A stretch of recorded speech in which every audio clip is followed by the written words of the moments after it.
We're so excited to announce that this episode of Latinx Lens is sponsored by superyaki.com.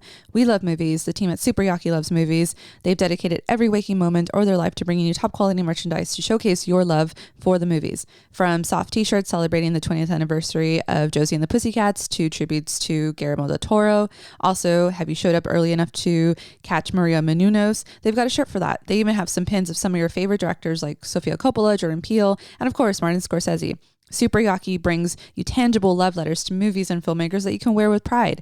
Plus, the team at Superyaki screen prints all of their apparel using eco-friendly, 100% water-based inks and ships with recycled or compostable mailers for an environmentally friendly alternative to online shopping. And as a gift to you, our listeners, you can save 10% on your order with code SUPERLatinxLens, all caps, no spaces at checkout. So if the spirit moves you, find them at superyaki.com and let's watch more movies. What's up?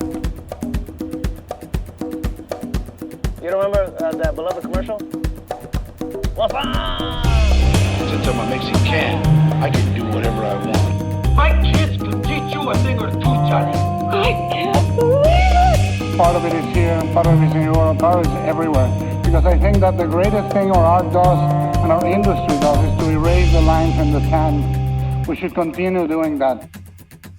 Hello, and welcome to episode 41 of Latinx Lens. I am one of your hosts, Rosa, and accompanying me, as always, is my partner in crime, Cat. Hey, how are you doing? Hey, I am doing fantastically well. Ooh, I like that. I like you're spicing it up.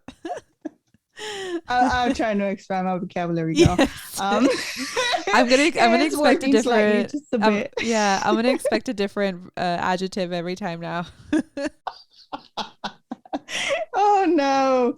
Yeah, that just backfired. How are you doing? Although it's always like I always think of the Selena from the movie Me siento muy excited. I always want to answer like that because I'm like it's just so perfect. Right? Yes. I'm doing well. Just kidding. No adjective. Oh no. You beat me. Yeah, I don't know. I'm doing superfluous something. Yeah, I don't have that many vocabulary words. No, I'm doing well. I feel like I know the official first day of fall is September 22nd. We're about 8 days? I don't know. I can't do math right now. While we're recording this, and I have to say this is the earliest I've gotten into the fall spirit. I am full on. I am, it's first holiday season in my house, so I'm just trying to make the most of it and do fall decorations and craft and so I've been doing that plus gardening and getting ready for some family that's coming over, and I just feel like I'm really being productive, and so it's nice. But what about you? I've been busy. I'm still in the middle of covering TIFF, so I've been the Toronto International Film Festival for people who don't know. Yes. TIFF, Toronto International Film Festival, and yeah, I was very lucky to get time off work just to solely focus on the festival coverage. And man, there's been days that I've been able to cover a good amount of movies, and then there's other days where I'm just too exhausted and I'm like, I need to sleep in a little. I can only do 3-4 movies today. And then there's days like a previous day where I just took a day off because I just couldn't do anything. Yeah, mentally. Yeah. But you know what? It's been fun. I've been watching so many great films, and I've been posting here and there on Twitter on what I'm watching. And initially I was posting my thoughts on the movie, but then I ended up just retracting a little bit from that and leaving it just exclusively for our Patreons. Yes, good segue because we, just a reminder, if you love our podcast and want to support us in in another way, we do have our Patreon live. So it's patreon.com/Latinx Lens, and there's different tiers. And one of the tiers, if you sign up, is one of the perks is that you get the exclusive reactions from what we're watching at the film festival. So people who have signed up for those perks are getting Rosa's views before she posts them out in the world. And then I will be covering the Fantastic Film Festival in Austin. So Fantastic Film Festival. Fantastic Fest. I got sidetracked with your adjective. Sorry, y'all. You're naming festivals over here now. Yes. No, I will be covering Fantastic Fest. That starts September 23rd through the 30th. So if you want to know my exclusive reactions, go check out our Patreon perks and sign up. But I will be posting like what I'm watching generally on our social media, but and then posting our recaps later, and probably I know we're going to be doing your official festival like top films episode after this one, so correct, from the festival. So I'm excited to hear what your top films are and all about the in-depth coverage and your experience with virtually from TIFF. So yeah. Yes, I'm very much looking forward to that one. And yeah, like you were just saying, for Patreon, I've been doing these little capsule reviews where I give a little synopsis on the film, followed by my initial thoughts, and then obviously giving my score that about the films and so on and so forth. It's something that I'm not even doing yet on Letterboxd. I'm logging in what I'm watching, but I haven't actually loaded up the scores on Letterboxd, so nobody knows my real thoughts about any of these films, except for our Patreons. Lucky. Yes. But yes, I'm very much looking forward to doing that episode, which is going to be recorded in a couple of days. And yeah, I've been busy with the film festival. My girls have been enjoying having me home. They're getting a little spoiled, and I've been taking them to school every morning, and it helps me continue to wake up early in the morning and get started early and post my Patreon updates on a daily basis, and then just, oh my God, clean. I've forgotten what it was like to be at home and actually clean and do something at home, which I do not envy at all from my husband. Pobrecito. he's getting the break right now that he so wholeheartedly deserves. But it's been cool. I've been busy loving the movies I've been watching for the most part, and enjoying it. It's been quite fantastic, but I have to admit that all of this has been significantly increased, and all my hopes and all my joy has been radically increased since yesterday, which was the first day of Latino Hispanic September Heritage 15th. Month. Yes. For folks who don't know, and to be honest, if I'm being honest, I didn't know about our National Hispanic Heritage Month until last year. I think I had seen like tidbits here and there, maybe in previous years, but I didn't really know that there was like a month dedicated to our awesomeness. And I think that also speaks to maybe the promotion of the month. And I feel I'm happy that we're now able to talk about it and really promote it. And I see a lot of folks on social media also promoting it, and just to make people aware, because if you're not, I mean, I just wasn't aware of it because I never came across it. So I'm excited that I know about it now, so we can party. We love to party. But it's from September 15th to October 15th, and it's funny too because it's just so funny that like it's like half between like half months. I just feel like that's so Latino in some ways. But also it's significant because the September 15th is the anniversary of independence for Latin American countries like Costa Rica, El Salvador, Guatemala, Honduras, and Nicaragua. And then Mexico and Chile celebrate their Independence Day on September 16th and September 18th. And then there's also like the reason why it ends on like the 15th is because Columbus Day or Dia de la Raza is October 12th, which falls within the 30-day period.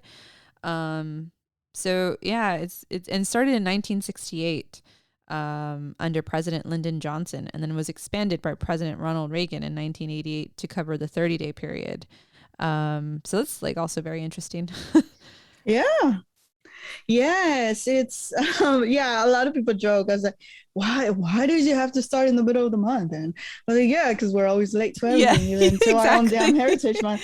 But no, yeah, I think it aligns perfectly with a lot of American countries' Independence Day, and like you just said, Mexico's which is today actually. Yeah, as we're recording, yeah. That's 6 de September. Yeah. Yeah. So yeah, it's a month that, I mean, here at Latinx Lens, people, we celebrate Latinos year round. Yes. But especially specifically, we are very much appreciating all the support, and we love to see how many Latinos are out there supporting us, and we're getting a lot of new like followers and all this support from fellow Latinos that I did not even know were they weren't even on my radar, either because of geographical reasons or because we're outside from either film Twitter or something like that. And the fact that, I mean, I did a thread on Twitter, and which I'm going to continue to share throughout the month, and trying to have people promote themselves or continue to give shout outs to Latinos that are some of my favorite creators or geeks or podcasters, YouTubers, writers, filmmakers, and so on and so forth. So it's been fun. It's been fun to get all the love and get all these shout outs and have people acknowledge our little podcast and what we're doing here. And I've been loving it. Yesterday, I'm gonna be completely honest with you, I was planning to watch a few more TIFF movies, but I was distracted for most of the day. Yes, it felt like a birthday. Did it feel like a birthday, like when people are like sending you all these messages? Yeah.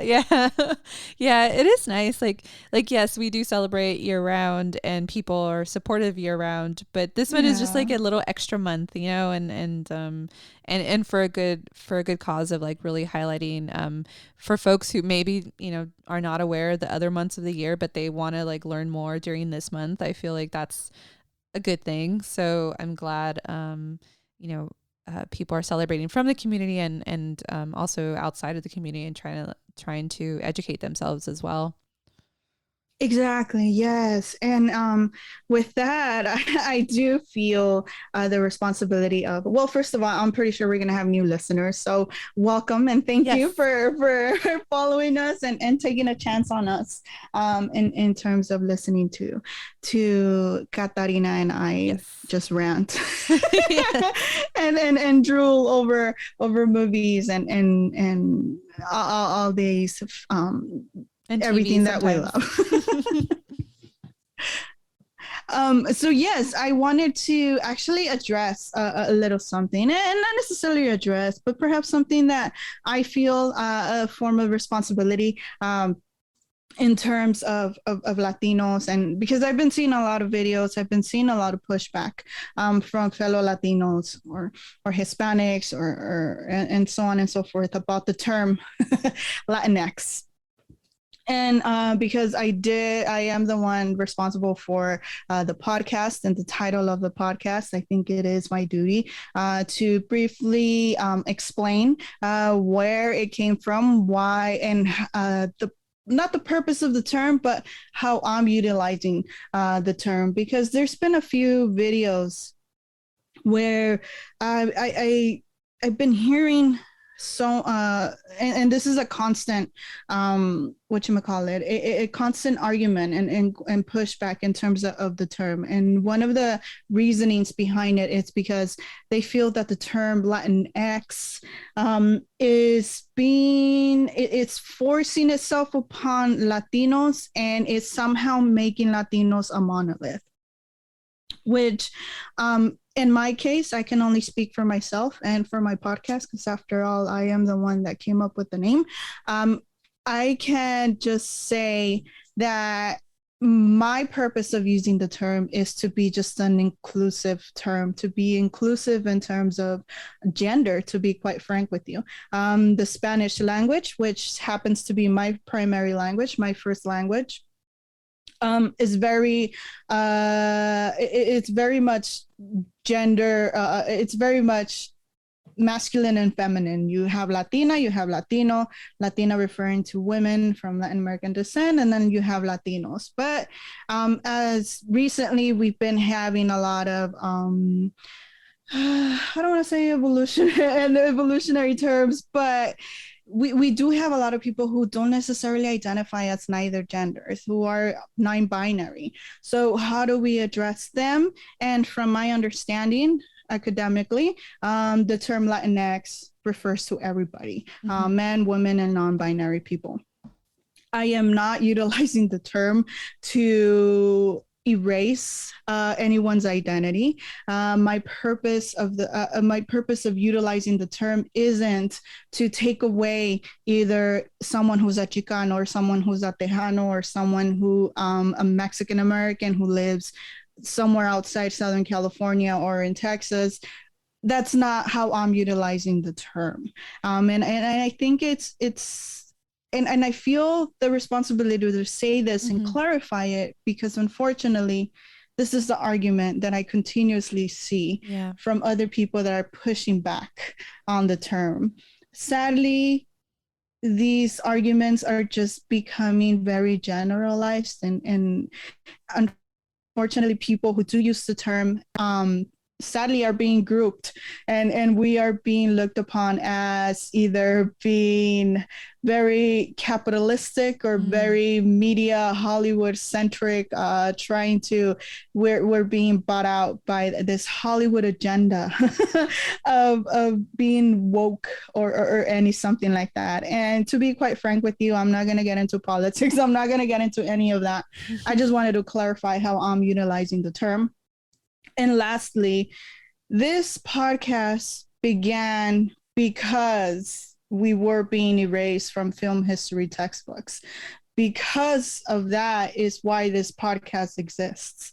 I am not forcing the term on anybody. I will not go to anybody else's podcast, if you're a Latino, of course, and refer to you as Latinx. I would like to think I'm a little bit smarter than that, as to refer to you how you want to be referred as, now how I want to label you. There's two completely aspects when it comes to that. And I think it's worth mentioning, it's worth discussing, because I don't want to be grouped and lumped in or be generalized when it comes to utilizing the term. Lastly, and I swear this is my lastly, again, the podcast began because we were being erased from film history textbooks. Because of that infamous page and a half, the podcast began to highlight Latinos, to celebrate our accomplishments, to tell people that, no, we are exactly not a monolith. And it's a bit concerning. And to me, it's slightly bothersome to hear people say, no, you're using and you're pushing the term Latinx because you just want to make us all a monolith. When I'm over here in the podcast advocating and trying to push that, no, we are not a monolith. Yes, I'm Mexican American, as well as Catherine. I am first generation. Perhaps, yes, I'm aware we make 60% of the US Latinos here in the United States. However, I am very much aware that no, we are not a monolith. And I continuously push that. And that's one of the things that I continuously fight for Latinos not to be a monolith. Even within Mexican Americans, there's different generations. We're all different geographically, and so on and so forth. So no, I am not using the term as an erasure of identity of nobody's, of Latinos in general. I'm just using it as an inclusive term. For me, it's more of an umbrella term, to be honest, to include everybody, men, women, and non-binary people. And yeah, I just felt the responsibility highlight that, to make it clear, to clarify it, because I am very much worried that this is what they're pushing, that unfortunately a lot of people are believing that embracing the term, utilizing the term, is my way of erasing somebody else's identity. And believe me, that is not what I'm here to do. That is not my purpose while using that term and naming this podcast Latinx Lens. That is the complete opposite of what we're doing here. Here we celebrate differences. I am in no way, shape, or form trying to erase anybody's identity or anything like that. So I just wanted to clarify that, to put it out there, just in case anybody was wondering, or if anybody's curious as to why we use the term Latinx. I take full responsibility since I'm the one that came up with the name. Catherine she has had to put up with the name of the podcast and so on and so forth. No, but so. I, when we first started it, I hadn't referred to myself as Latinx, and and like we said in our first episode, like we were still learning how to, make sure that we're not labeling people. And I've tried to be careful about that. I probably have had slip ups when referring to the people we cover or movies and things, but I think that it's just sort of also like on this journey with our podcast of learning, not necessarily what's right and wrong, but like just, try to educate. I always try to like educate myself more. And like, if people don't want to use that term, they don't have to, they can, I don't know. I just think Latinx, like you said, is sort of like an umbrella. And to me, that includes everybody. And I think it's just like a pretty cool term because it's like X, and it's reminds me of like, like X-Men. But I can see if you have an issue with X because, the Spanish language, there are other ways, just use whatever you feel comfortable with. And I think something that I'm proud of with this podcast is we've never been preachy. We're not preaching what we believe in, what we should think, what we think you should use, what anyone should use, whether you're Latino or not. We're not about that. We're just about, talking about film and TV, but also through our lens of, like you said, Mexican American identity, first generation. I have a different lens, and then seeing it through these filmmaker lens, through these movies, and learning about other experiences that we have no idea about, from South America to North America to everywhere, because I want to learn about everybody and like be respectful about all of that. And if I don't know something, I want to make sure I educate myself, and then, and through these movies we learn about it, which is really fun, so I just think it's, to me, I look to Latinx as the term as just being all inclusive for me personally. But if you don't feel that way, or, if you're not comfortable with it, use whatever is comfortable to you, because we're not going to preach that you need to use Latinx. So, but we're just talking through our own perspectives and lenses, and, but I'm just really proud of our podcast, because I think we've been, open, and we're not pushing any views on anybody. We're just, we get to talk about movies and TV, and if it happens to have, some representation and everything that we're talking about, we talk about it. But I don't think we've ever been sort of pushy, which I want people to have their own opinion in mind, and, get educated as well. And I continue to learn. So I don't think I always get it right either. But I think we've been trying our best, and that's all we can do. And like you said, you started the podcast because there was hardly any representation in the book about Latinos in film and television history throughout Hollywood. And so that's what we're about, of like just continuing to highlight it. And I don't know, I've learned so much, and we've talked about that. And so, but just know that, use what you want to use for whatever you feel comfortable with. And I think that's something about the conversation that I don't enjoy around these terms is, if you hear something that you don't want to use, as long as it's not disrespectful, don't use it, and you don't need to, put down other people who feel comfortable with certain terms if that's what feels right to them, as long as it's not disrespectful. So, I think, I think that's what I've kind of gotten out of it. And, But I think our podcast, given like the reception we've had, I don't think people have taken it wrong. I think they understand what we're doing. But yeah, I'm glad that you brought that up, just in case people don't understand and they think we're pushing this agenda that is not what we're about either. So, Right. where if you listen to our episodes, you'll know what we're about. And we're very inclusive, and we want to learn. And we, we always admit when we don't know something. We're not going to, pretend like we know every single thing, about Latinos all over the place, because we don't. So I think being open and open-minded, and also just admitting that too, I think has maybe resonated with people, so we're not trying to act like we know everything. Yes, exactly. And yeah, if this podcast has taught me anything, is to be more, I've learned a lot, I've grown a lot since we first started the podcast. And something that's helped me is to actually listen to opposing opinions and listen to people who had different ideas than mine, and to be okay with it, to understand where they're coming from. Perhaps I'm not going to agree with them, but yet we can still coexist in the same area. And again, if you're a Latino that does not necessarily like the term, it's okay. I completely understand. Like you just said, we're not pushing this upon you. We're not asking you to identify as such. We get it. I completely understand. But I just thought it was a little bit more of I just felt this little responsibility on telling people where I'm coming from, because unfortunately it's very easy to develop these preconceived notions, because yes, you are seeing a lot of bigger corporations and these bigger outlets using the term. So it's easy. I understand how it can be easy to go that way and be like, oh no, well, it's a non-Latino term that's come up from a non-Latino background, and now they want to push it upon us, when in reality I'm using it completely differently, and we have a different approach in terms of the term. But you're absolutely right. I think I completely agree with a lot of what you just said. And yeah, we're just here to celebrate Latinos. We're just here to talk about movies, which we both love. We're just here to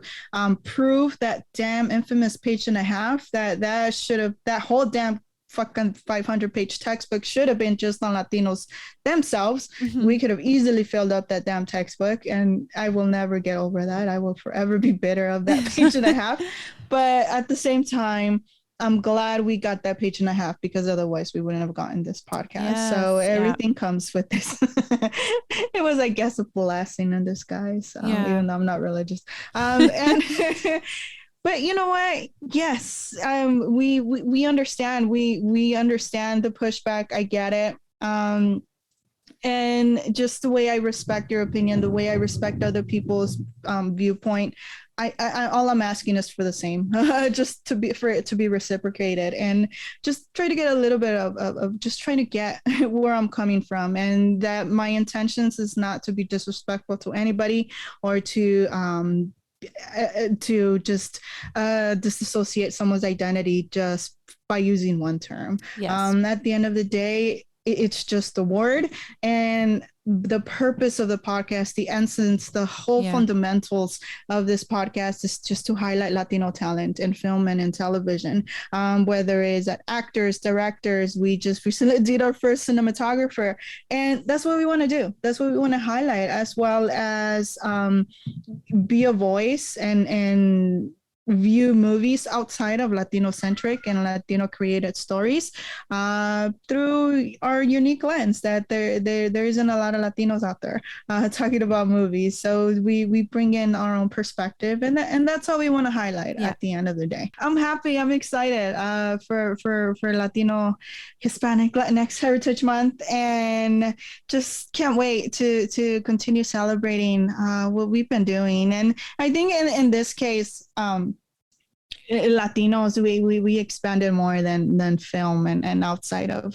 Hollywood, when it relating to, I don't know, sports and historical figures and civil rights activists, and so on and so forth. And I love the month. I love celebrating what we're capable of doing, of everything we've accomplished in the past. And just I'm gonna be on Twitter like always, just continuously giving shout outs and perhaps giving my little 2 cents here and there, either on people outside of movies or TVs and Latinos that have certainly made an impact on my life. So yeah, it's a month for us to celebrate, celebrate our heritage, celebrate what we've done, celebrate where we come from, our ancestry. And once that is over, Latinx Lens, we're gonna continue to be here to continue to celebrate Latinos in film and television. And it's a party every month here. Yeah. You know, we love a good. You always love an excuse to just make a party. Yes, or as like we have so many plans. Yeah, we have so many plans to cover. Yes, we do. Yeah, or as like the Tex-Mex slang, "bori," which is like party for us. Oh, but nice. You see, and that's another thing. I learned so much doing this podcast, whether it's about you or whether it's about the people that we're talking about, and that I honestly would not change it for anything in the world. So I just wanted to take that time. And to be frank with you, that's going to be perhaps the last time I talk about it, because I just want to be here to celebrate our people and acknowledge and spotlight everything we've done, what we're capable of doing, and so on and so forth. So there we have it. Said. Well said. Huh? I said, well said. Thank you. All right. Well, this is our review episode, and we have 3 films to review. And I loved how we were talking about it offline, and it just coincidentally happens to be all films that are neat. Like you can call. So it's like Bob, Cindy, and Kate. You know, and those are 3 movies we're gonna review, which I find, I don't know why it's so funny, but it's funny. But yeah, do you want to go ahead and start with our first film that we're gonna review? Yes, gladly. Okay, so the first movie that we're gonna talk about is Kate. Jesus, Kate, what happened to you? I missed. I think I was poisoned before the hit. V, who was the target? The grand honcho of the Yakuza. How much time do I have? 14 hours, maybe 15. Kate, it's gonna be okay. You won't get any more questions from me after today.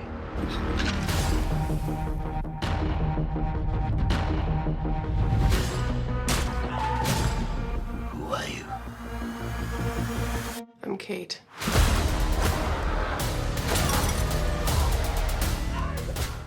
The synopsis is: a female assassin has 24 hours to get vengeance on her murderer before she dies.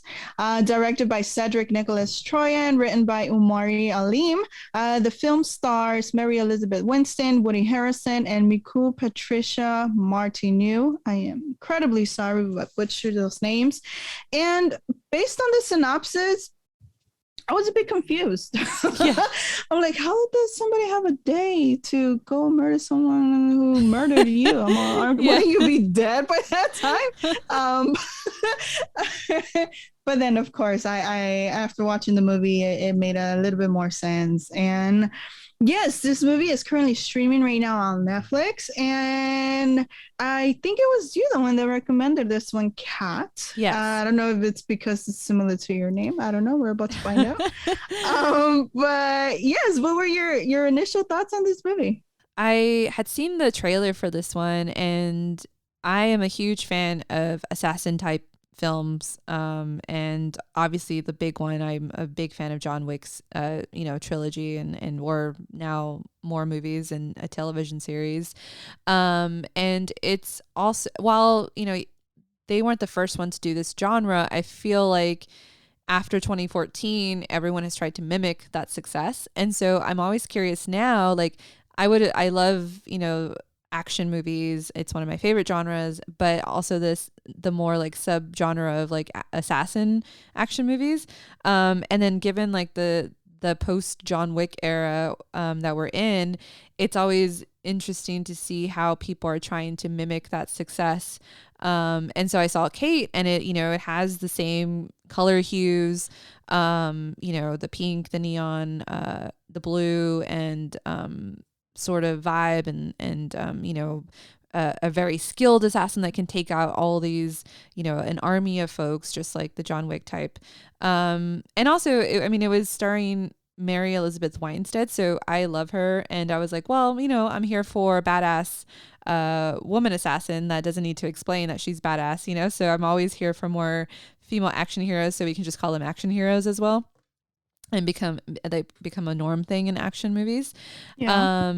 And so for all those reasons, I wanted to see this, and also, when I was kind of looking to see who was behind the film, I did notice that an executive producer is David Leitch, who actually co-wrote the first John Wick, and who's like, a stunt performer and stunt coordinator, and also a filmmaker. I think he co-directed. I'm not sure, with Chad Stahelski. So. And then when I learned that, I don't know how much because as executive producer, sometimes it's iffy. Sometimes they're just like kind of a name, or they, you don't really know how much involvement. But I will say, given the end product, I do feel like he had to have had some sort of influence, because I did find the action was pretty good in this one. But I don't know. And I'm curious to know what you think, since I was the one that recommended this. Which meant that you weren't probably going to seek it out on your own.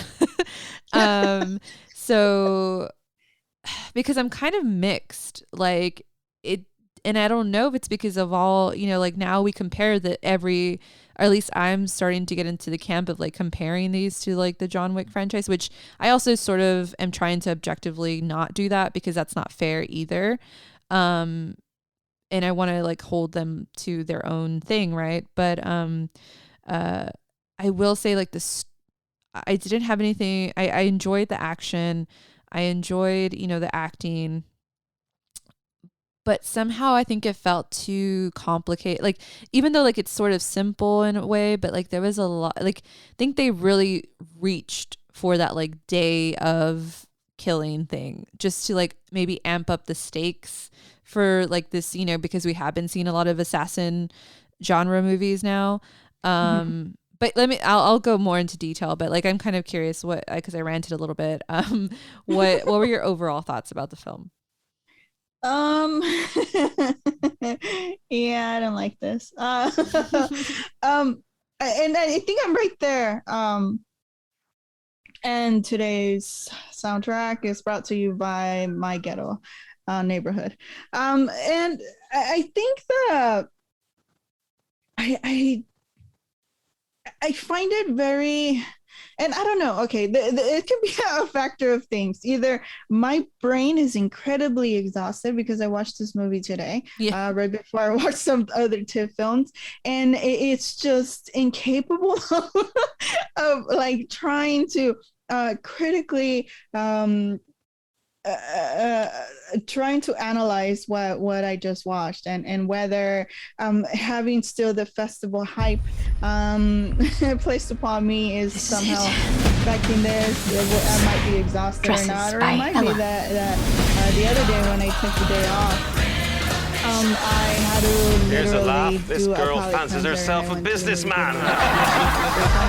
And Cinderella, watching those there's only my love for your father, rest his soul, that stands between you and a life on the street. I have to make a life for myself. I'll sell one of my signature dresses. Soon everyone will know my name. But I know where you're coming from when you're talking about comparing. To make sure your nuptials are done properly, we shall hold a ball. Inevitable You shall find a bride. to some extent to do that, because I think that's how Cinderella, we you don't grow. need to That's go to how we develop Stepmother, I spent weeks making this dress. My future depends on it. You do have to watch a whole lot of movies, and you just can't help. But it's part of the analytical process. Right. Yeah. So to that extent, and I'm doing the exact same thing with it right now, particularly with the fighting sequences. Do you want to go to that ball and meet a bunch of rich people who will change your life? It might be a little bit higher, I was just but crying I and singing have about it watched like 2 minutes ago. the day before, and I still have that movie movies very impregnated in my brain. So to come something to this, which to be quite frank with you, I'm it's magic time. in the middle, a little bit more lower than in the middle than usual. I thought it was an okay film. Yeah. Nothing too, of course, innovative or nuanced in terms of genre elements, like you were just talking about with the assassin genre. In this case, the female assassin. Where did you get that dress? I designed it. It's just, and it felt, and I think also, I don't want to felt this way with the acting. Royal box Well, more than there's Woody Harrelson and Michael Huseman, who is way underutilized. He's just like a sex object, which I mean, yeah, that's okay. But I just felt like he's not going to be in the movie. Like that's all his part was. I was like, because he's obviously Game of Thrones. I love him as an actor, and like too late. He was always getting shortchanged by women against in the film. Like, life outside this basement. Shortchanged by Khaleesi. But like. I don't know, like I thought that he was underutilized, so it just didn't make sense. Like they could have had anybody else play that part. They're glass. Kind of, like, Any way you can make them more comfortable. But even that set aside, that's fine. Even magic has its limits. I feel like Mary Elizabeth Winstead as well. Like she was giving it her all. Like I could tell. Like she probably trained. Like there was nothing essentially wrong with like the action sequences so much. Like there was some camera movement where I think they overdid it and they just didn't let it play, because I think sometimes for whatever reason they think that they need to like do these crazy camera things with action, when for me I like when they just leave the camera and you see the people just doing their badass stunt work and it looks real. But I feel like she was giving it her all, and I had to appreciate the effort, and she's so towering because she was like tall and like compared to those other guys, and I was like, yeah, so part of me was also like, you get it, girl. But then overall though, the story, like, I don't know, it just I know you're exhausted from festival watching, but to be honest, I was watching this not exhausted and I was a little confused. And I was like, well, I don't want to rewind it. So I was like, I'll figure it out. And then I was like, I shouldn't be having to think too much with these action movies. So I was like, what is going on? So there was like too many weird, like, it did feel like she was on this journey and they had to make these like, make it like, oh, she has to go here. Cause there was one part where she finds somebody at the beginning. I was like, oh, well, the movie's going to be over cause that's it. And then like, there was some tie and then she found this other way to this other way. And like, you kind of figure out what's going to happen towards the end. And so, yeah, I just didn't feel like anything new story wise or doing anything new in the genre. And so for me, it's not a bad movie. It's just more of like, oh, let's see that on Friday night. And then like, we'll probably forget about it and maybe like down like a few years to watch it again or something, but in the background. So yeah, I wouldn't say that it's not a bad movie, like tech wise and like well made. Some of the like a little over edited, I think, trying to do something new, but it didn't feel that way. Or I didn't like what they were trying to do, but overall though, I enjoyed it, but then there was sometimes I kind of zoned out. And that's not good with action movies. I know I'm in the minority. But Mary Elizabeth Winstead did not work for me in this movie, particularly with those fighting scenes. I didn't buy them. It just did not work for me. She didn't work for me. I know it's not necessarily her. I think it's more of a character thing. And I'm also certain that the plot itself, the premise, the fact that she only has 24 hours to do everything they have to do in the movie, I think it's very rushed. Mm-hmm. You don't get to feel like why we care about her. I didn't care about her. although like I have mentioned this before, like you don't have to like a character to like a movie, but with this one, it just felt like, okay, what's the whole point of this? Like, right. And I mean, the girl that comes out towards the second act, completely annoying. I was like, come on. But again, this is just me speaking from perhaps an exhausted state of mind here. But yeah, neither one worked for me. I think the fact that it's a 24-hour, maybe they wanted to up the stakes and say, oh yeah, she doesn't have enough time, or so on and so forth. But I think it backfired on them. It didn't work. It didn't, yeah, like you just said, it didn't give us time to engage or to even give two shits about any of this. And I mean, Woody Harrelson was good, per usual. But overall, I think it's a little bit below average for me. I don't know if I would recommend it. But yeah, I was, and like, it's also no. it's weird too, because in the assassin killer genre, the whole premise is that she's been poisoned and only has 24 hours to live. But in this assassin thing, if someone wants you out, they kill you. So why would they poison her? Just, especially, like it didn't make any, that also doesn't make sense from like this world standpoint, because like if you want to kill someone, you kill them. Like, why would you poison them? And then like unless you want them to suffer, but but in this case, like, she didn't need to suffer for what we end up finding out what it was, like the people who wanted her dead, it was just like, oh, she wanted to get out of the game, so we need to get her out, and like I need to get someone else in. So if it had been more of like the revenge story of like someone wanting to get her out, then yeah, they could have like poisoned her to make her suffer. But like that point, thinking about it now, just like didn't really make it, just like, oh, they need a plot point to get us through. So I think that's why like there's elements in here that I like, but then overall, like, it doesn't stick like the John Wick formula. Like his makes sense, the premise of that first movie and like subsequent movies, because it's not trying to do too much, and then like I think these are trying to outwit that, and then it's not working, and they're not finding their own way because they have to do these, trying to do too much maybe, and to be different, in this genre now, which less is more all the time. So I don't know, but I think I would still recommend as a weekend watch if you just you don't have anything to see. But I'm not gonna revisit it. It was just okay for me. It just kind of was like, oh, okay. Yeah, same here. I will not recommend it, but I recommend Kat's recommendation. Thanks. Our next film is Bob Ross, Happy Accidents, Betrayal, and Greed.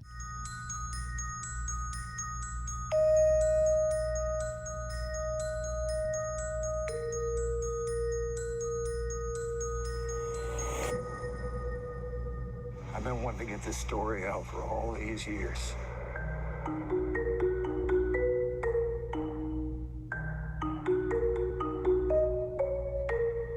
So this is a documentary directed by Joshua Rofe. It was released on Netflix on August 25th, and it documents the fascinating life story of Bob Ross, the legendary TV painter that we thought we knew. But this one dives in. His son is in this documentary.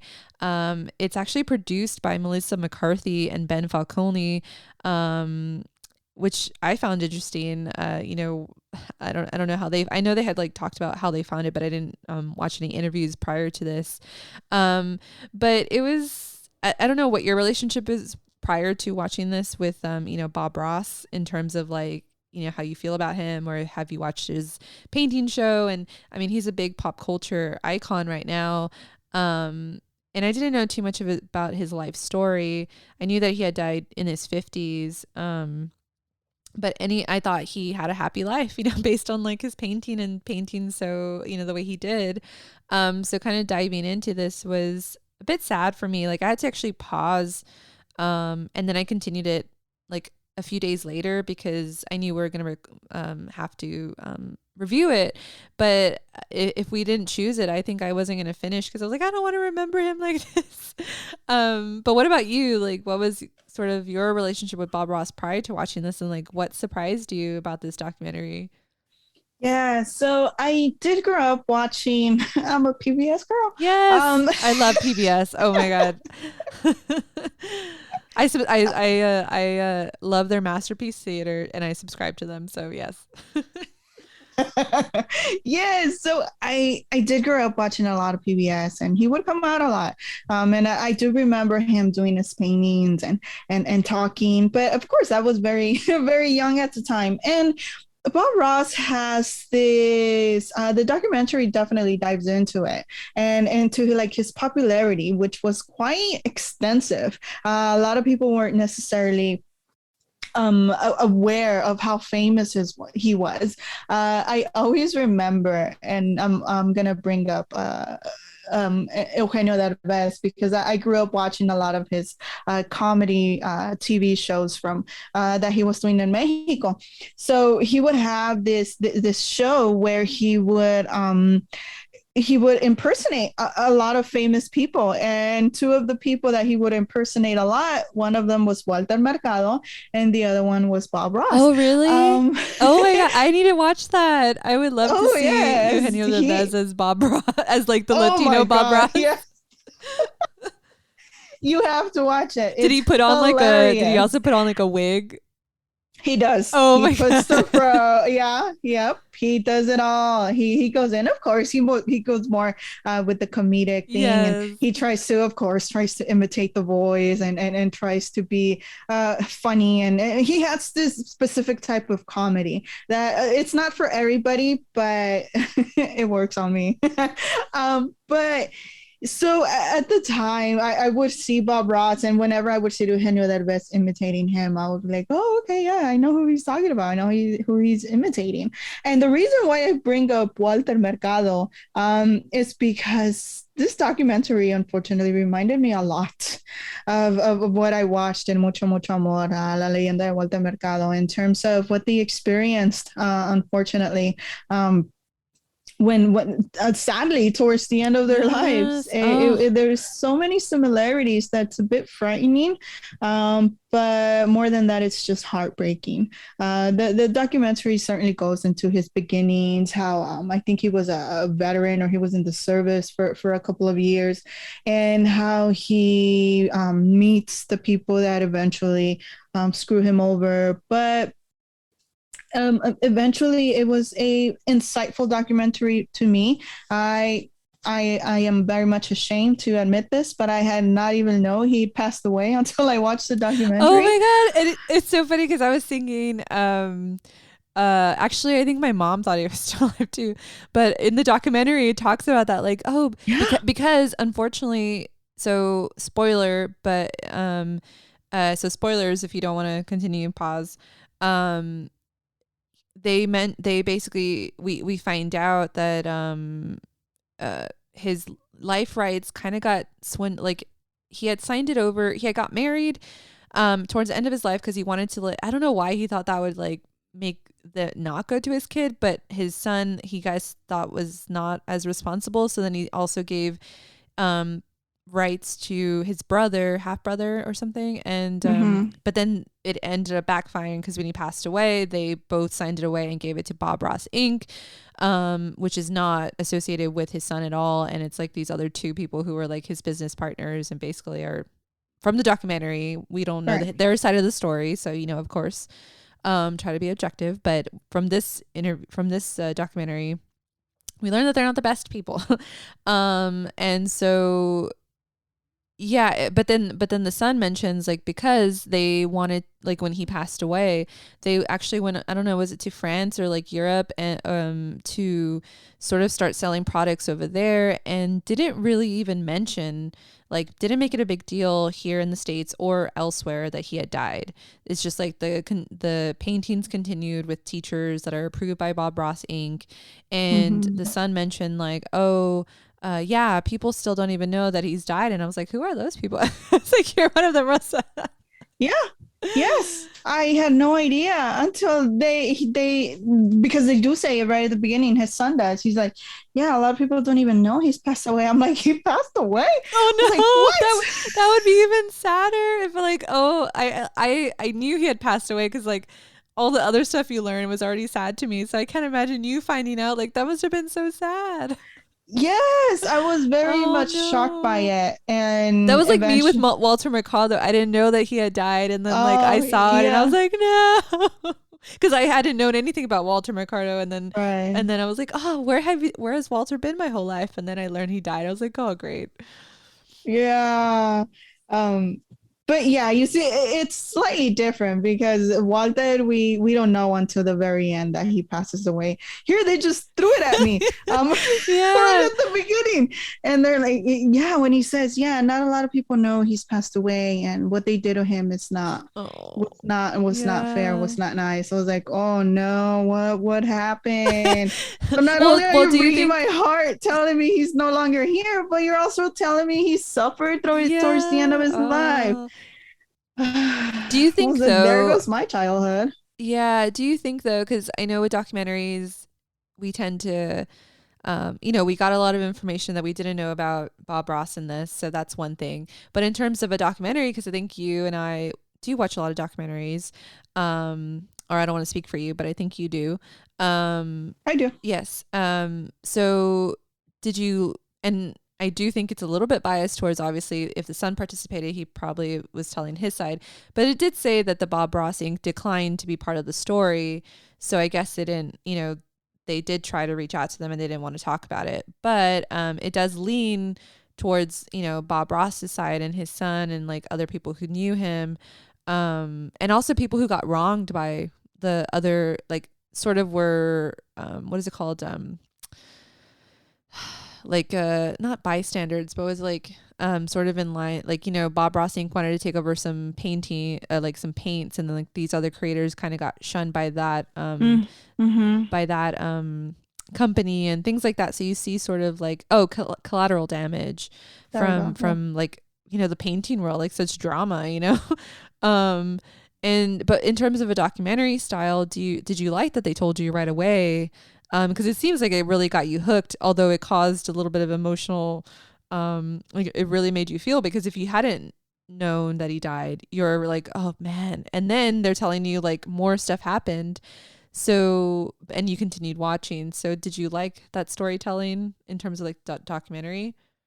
Yeah, I did. I actually appreciated that because you just said, you just hit the nail in the head. They hooked me by breaking my heart. How rude. Yeah. And I'm thinking about it, I'm like, oh, you want to hook me? You better break my heart. Yeah.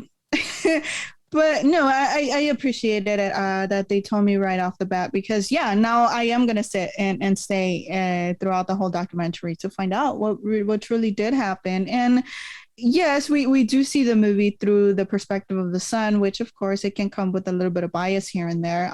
But like you just said, they do show various emails where they do want to contact them. They want to contact the couple, and you see the replies that they send. No, we refuse, or we refuse to be part of the documentary. And I think one of the last emails was even a bit threatening, in the sense that they say, if you somehow damage or stain our image, you're going to be sued, pretty much.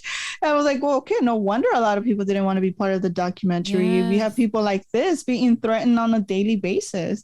But no, I mean, they had receipts and they showed them. So to that extent, it was very interesting to see the documentary format overall. But at the end of the day, it's a documentary that, it's very unfortunate to learn everything that he experienced, but it was a bit more interesting now that I'm a grown-ass woman to learn about his techniques in terms of painting and why he spoke the way he spoke. Yes, because he was trying to appeal to women who were watching the program, like soft-spoken.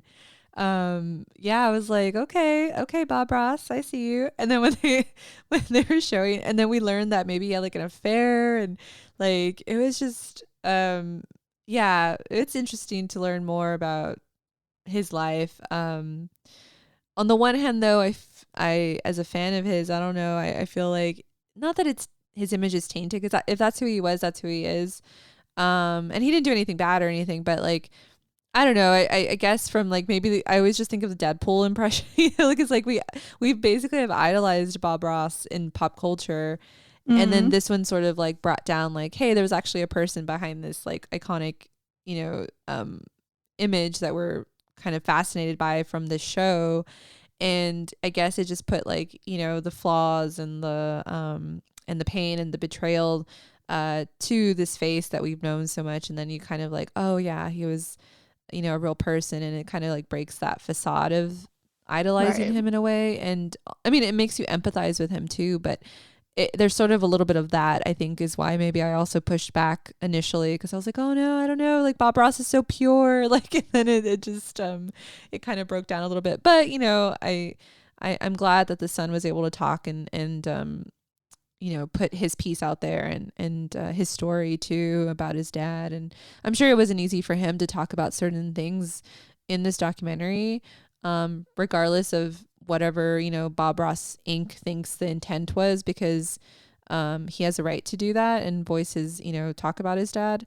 And I also was thinking throughout this documentary, given how they do sue people a lot, like how did Netflix get around using the Bob Ross name to do this documentary? That's what I was thinking throughout the whole movie. I was like, are you going to get sued? I would not doubt it. I would definitely want to follow up on that. Yes, I need to follow up. I need a like after show of this. A few years later. Yeah. Please. Oh my God. Yeah, you know what? I was thinking the same thing. I was like, wait a minute. How the hell? Yeah, I was actually wondering the same thing. But I mean, eventually we'll find out sooner or later. And I mean, sadly, what I take away from this again is that people are greedy, and it's perhaps the disease and just the cancer of it all, that you have to screw people over, and you have to even over like abuse people's talents and so on and so forth, just because of the dollar, just for money, just to make money, to make profits. And you don't care who you screw over or who you run over. Like we like you were mentioning earlier, that couple that was also painting, they were also painters around the same time as Bob Ross was, but they were doing, I think it was flowers, if I'm not mistaken. Yes. Where Yeah. Bob Ross just did more of a landscapes kind of painting. So yeah, it's unfortunate. I mean, another sad reminder that greedy people always fuck everything up. So excuse my language, please. But yeah, I was very heartbroken with this documentary. And yeah, but also I do think sprinkled in with the you know, with the unfortunate story of him being like taken advantage of after his death, and like you know, sort of like his legacy and his son not being able to kind of use his father's name and like continue his legacy. I do think they did a good job of also like peppering in like all the like the footage of him, and you know, like the impact he made and things. So I think there's like a balance there. It's not all happy accidents, but it is like a good mixture of everything. And I feel like that's sort of a good documentary. Although I do feel it is a little bit biased, but I think it is at least one story that I hadn't heard before. So it just made me curious to go down even like more of a Bob Ross rabbit hole, besides just like the pop culture icon that we know. And then I do hope there's like a follow-up, because that would be, I need that follow-up. Do you think like in this case, like the saying ignorance is bliss would have applied to me here? I would have rather not have seen the documentary. Exactly. Yeah, that's why I was sort of like, I thought like, I was like, I read the title, I was like, okay. And then I was like, oh no, this is not going to be happy. I feel like I could have lived without seeing this documentary, just to like, you know, like I said, keep the happy facade, but that's not real life. And so I think, that's true. You know, it's sort of doing also like, you know, he's given us so much that I guess in hindsight, it's like, this is the least I could do is learn more about the story and what these people did, and it continued to do. And, you know, hopefully his son can get back his name eventually, because like that's just horrible. And I do think this movie, and also like the Mucho Mucho Amor, really highlights the fact that like, make sure you have good people around you, especially, you know, in like business and when it comes to like money and in general, like anything else. Don't give your name up. Like, make sure you know what you're signing. Like, you know, spend that money, or, you know, put it on a credit card to get a lawyer or something, because like you need to make sure what you're signing away like is not your life literally and your name.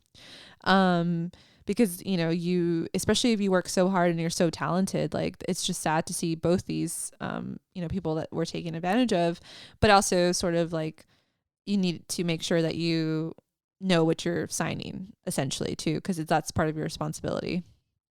So I think that's like two sort of like a genre of like lessons with these two documentaries. And like this Bob Ross really like honed it in, like, okay, if I ever get a contract, if we ever get a contract for this podcast, like let's make sure we know what we're signing. Yes, you perfectly well said. But yeah, so I recommend this documentary, but just if you want to keep Bob Ross nice and happy, accidents in your mind, know that this might change it a little bit, just because you're going to learn some not so fun stuff, but it is part of his life story and his son's story. So, just go in with that and know that it's going to be heartbreaking. And spoiler again, he has passed away. So you're going to learn that at the beginning if you haven't, or from this review. But I do think it's a good documentary, and it was very interesting, and it kept me engaged the whole time. And I only paused it and watched it a few days later because I just couldn't take like what was happening to him. So, but yeah, do you recommend it? Oh yeah, absolutely. Yes. Go give it a shot. Watch it. And yeah, just like you just said, he has passed away. And you're going to find out if that was his real fro or not. Yes. The fro will be explained. Yes, it will be. But all right, so moving on to our last film that we're going to review. Do you want to introduce this film, the last film? Yes. So we're going to end this episode talking about Cinderella. This is it. Dresses by Ella.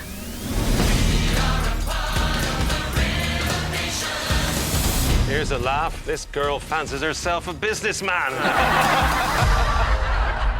Cinderella, it's only my love for your father, rest his soul, that stands between you and a life on the street. I have to make a life for myself. I'll sell one of my signature dresses. Soon everyone will love my name.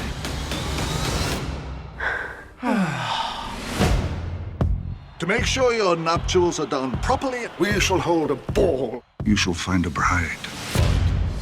Somebody to love. Cinderella, you don't need to go to the ball. Please, stepmother, I spent weeks making this dress. My future depends on it.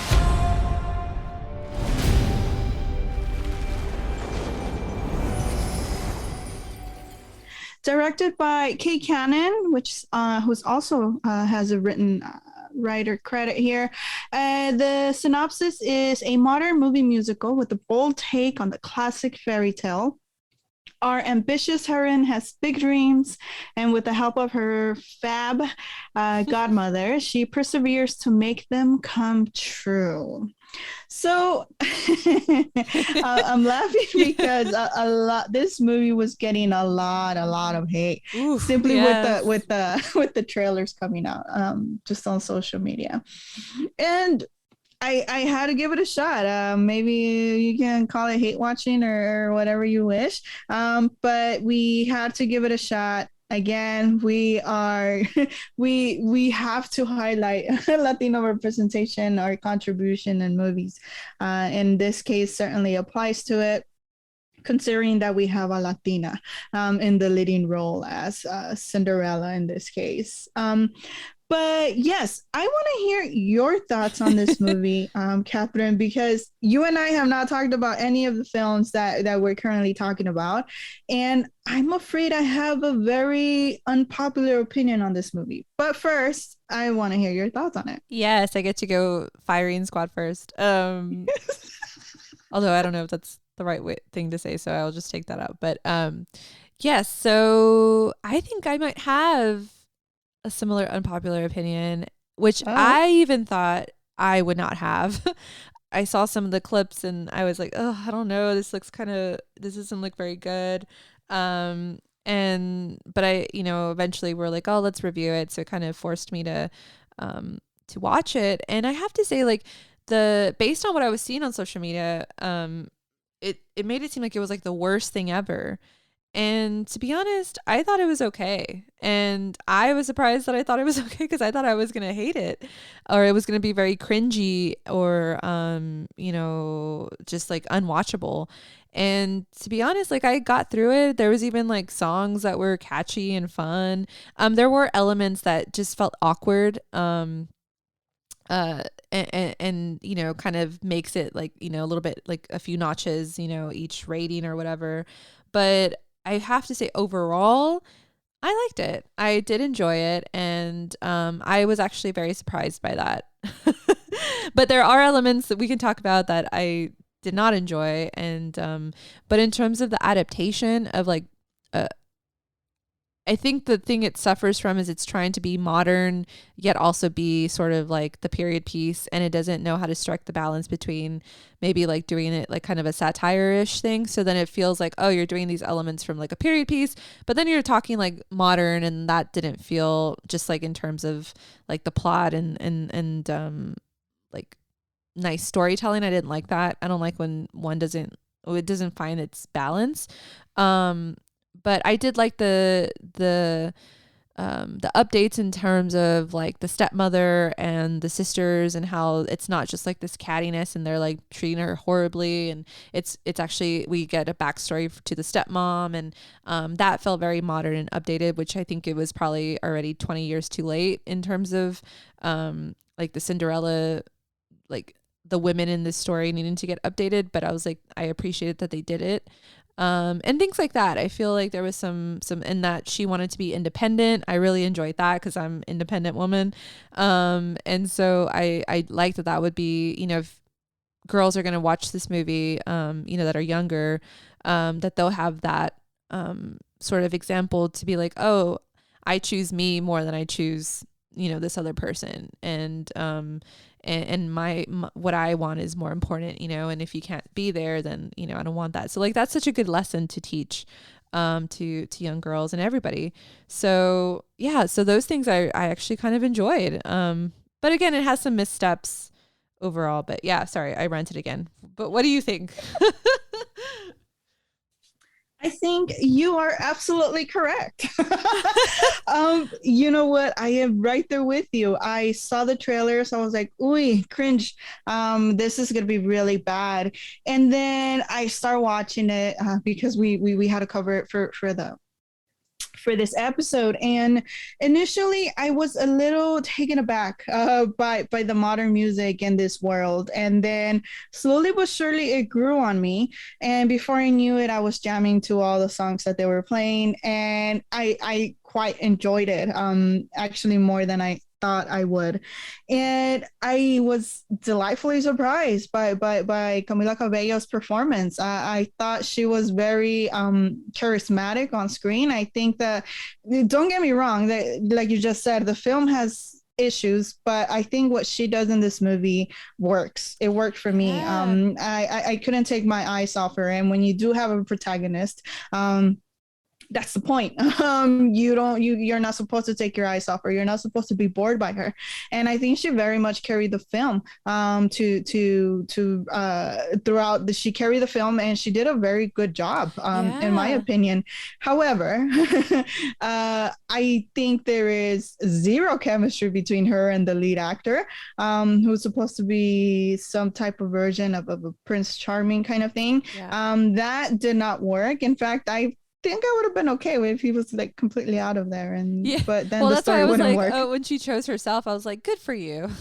Exactly. And that's the message that I thoroughly enjoy, because I forced my 3 daughters to watch this with me. The older one didn't want to watch it, so I forced my 14, my 12, and my 8-year-old to see it. And they were very much keen into it. They're like, yeah, go girl, go do it. You don't need a man. And I was like, oh my God, I'm raising all these little radicals here. And they enjoyed it. I think the movie is very much aimed towards that demographic, particularly because they know the songs. They know a lot of the songs that were coming out. I just knew the Queen one. That was it. The other ones, I have no idea what was going on. But other than that, I very much enjoyed it. I can't believe all of that came out of my mouth, because I thoroughly enjoyed it. I enjoyed this adaptation of it. Unlike a lot of people, I don't mind seeing a James Corden here.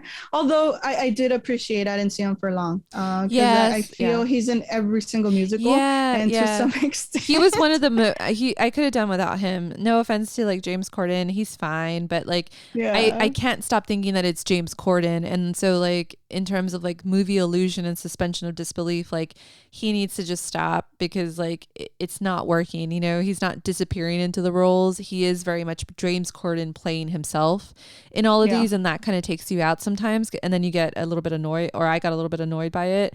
But like I'm glad though, because I was worried that he was going to be in there for like a long period of time, and he wasn't. I was like, okay, I can deal with like the 5 minutes or whatever.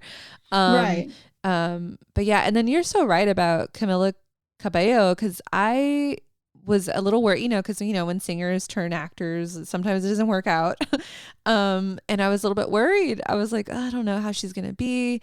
And I agree. I forgot to mention in my long-winded rant that she's actually really good. Like her charisma was good, and while I'm guessing some of this material, you know, is not the best of the best, but she made it work with what she had, and she sold me. And I was actually thinking throughout this film, I was like, I actually want to see you in you know, something else, and like I would love to kind of see where her acting career goes. Hope, you know, whether it continues with like musicals or other roles, because she does have that star quality, and you know, that I was just surprised by, you know, what she could do, but it made sense in this thing because she's an artist, like with music videos, and I just felt like it was like an extension of that, but it doesn't always translate when people try to like cross over.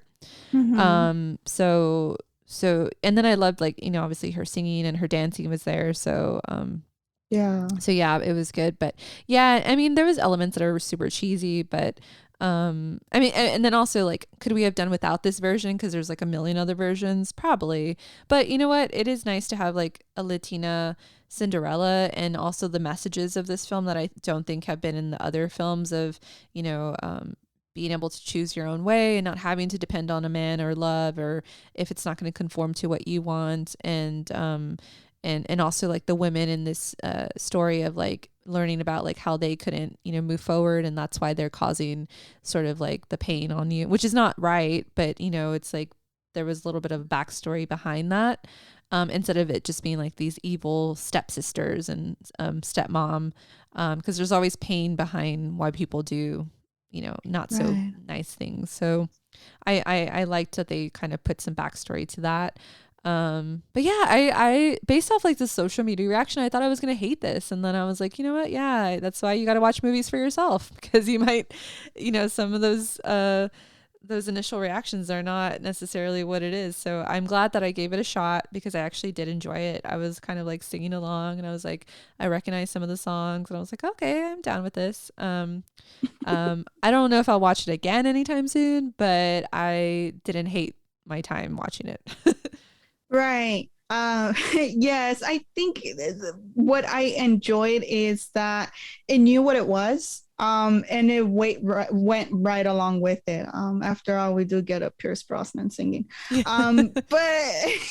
and then it toyed with it, and then knows it. So that's what I very much appreciated. You know, it superficially criticizes the monarchy and the entire purpose, its existence. In general, very much a feminist premise that's pushing, in terms of course her, and then you do have the sister of the, I don't know what you call it, prince, I guess. Yeah. So he actually, like, you know, follows his heart and gives up the throne instead of, you know, it being the other thing. And the sister was the one that wanted to lead anyway. So like, yeah, so I love that. Yeah. So there was so many good elements in terms of like teaching moments. I guess, yes, geared towards like a younger audience, but for me, like, you know, I didn't hate it. And actually and I'm not even going to say hate, like I